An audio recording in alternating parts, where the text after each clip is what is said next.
তোমার ব্রেন নষ্ট হয়ে যাচ্ছে। হ্যাঁ, তুমি ঠিকই শুনেছ। পড়তে বসলেই হাতে মোবাইল চলে আসে, তাই না?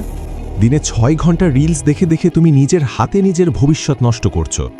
বই খুলে 5 মিনিটও হয়নি, মাথার মধ্যে হাজারটা চিন্তা। মোটিভেশনাল ভিডিও দেখলে তখন মনে হয় পুরো দুনিয়া জয় করে ফেলবে। 10 মিনিট পর আবার যে তুমি সেই। যদি তোমার সাথেও এমন হয়, আগামী 4 মিনিট যদি মন দিয়ে না শোনো, তাহলে 2 বছর পর তুমি যেখানে আছো সেখানেই পড়ে থাকবে। দেখো ভাই, একটা সত্যি কথা বলি, 14 থেকে 25 বছর এই বয়সটা আমাদের জীবনের সবচেয়ে ভয়ঙ্কর আর সবচেয়ে সুন্দর সময়।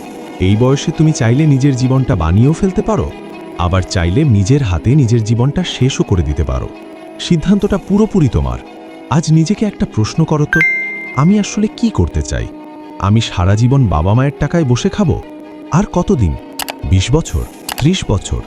একটা কথা সব সময় মনে রাখবা ভাই, রাজা হওয়ার স্বপ্ন সবাই দেখে, কিন্তু ভিখারির মতো পরিশ্রম কেউ করতে চায় না।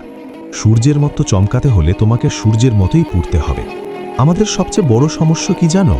কাল করব রোগ, কাল থেকে পড়ব, সোমবার থেকে শুরু করব, সামনের মাসের 1 তারিখ থেকে একদম সিরিয়াস হয়ে যাব। এই কাল কাল করতে করতে আমাদের জীবনের কতগুলো আজ নষ্ট করে দিলাম হিসাব আছে?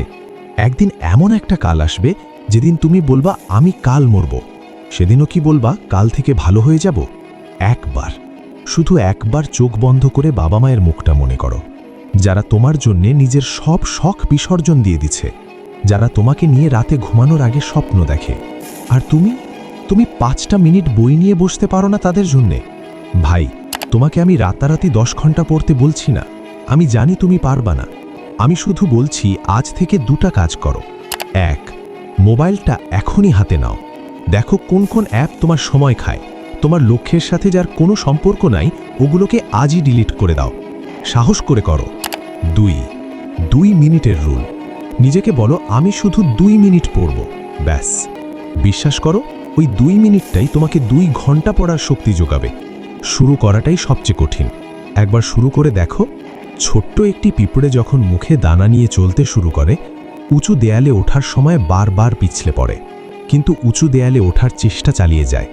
ছোট্ট একটা পিঁপড়ে যদি বারবার পড়ে গিয়েও হাল না ছাড়ে, তুমি মানুষ হয়ে কেন হাল ছেড়ে দিবা? তোমার জীবনে এমন কোনো একটা কারণ খুঁজে বের করো যেটার জন্য তোমাকে পড়তেই হবে। হতে পারে নিজের জন্যে, নিজের সম্মানের জন্যে, হতে পারে বাবা মায়ের মুখে হাসি ফোটানোর জন্যে, অথবা হতে পারে তাদেরকে দেখিয়ে দেওয়ার জন্যে যারা বলেছিল তোমাকে দিয়ে কিচ্ছু হবে না। কারণ একটা খুঁজে বের করো ভাই, জীবনটা এমনিতেই বদলে যাবে। আমি জানি না তুমি কে কোথা থেকে আমার ভিডিওটা দেখছো, কিন্তু আমি এটা জানি, তুমি যদি এই ভিডিওটা শেষ পর্যন্ত দেখে থাকো, তোমার ভেতরে কিছু একটা আছে। তোমার ভেতরে একটা ছোট্ট বীজ আছে যেটা একদিন অনেক বড় গাছ হবে।